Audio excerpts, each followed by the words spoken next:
তবে হঠাৎ করে মাঝরাতে ঘুম ভাঙতেই দেখতে পান গোটা শহর পানির নিচে তলিয়ে গিয়েছে, এমনকি আপনার ঘরের মধ্যেও পানি ঢুকে পড়েছে। ঠিক সেই সময় আপনার কাছে ফোনে বলা হলো উদ্ধার করতে নাকি হেলিকপ্টার পাঠানো হচ্ছে, তবে ওই হেলিকপ্টারে শুধুমাত্র আপনি একাই উঠতে পারবেন, কোনোভাবেই আপনার সন্তানকে নিতে পারবেন না।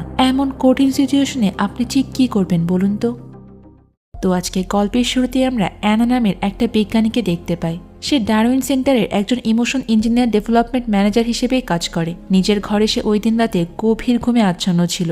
সামনে যে কি বিপদ আসছে এই সম্পর্কে তার বিন্দুমাত্র ধারণা ছিল না। এরপর রাতে যখন হঠাৎ করে তার ঘুম ভেঙে যায়, তখন দেখতে পায় তার ঘরের মধ্যে কোত্থেকে অনেক পানি ঢুকে এসে পড়ছে। এরপর সে অবাক হয়ে জানালার দিকে তাকায় আর দেখতে পায় চারিদিকে পানিতে পুরো থই থই করছে, এমনকি অনেক জোরে বৃষ্টিও হচ্ছে।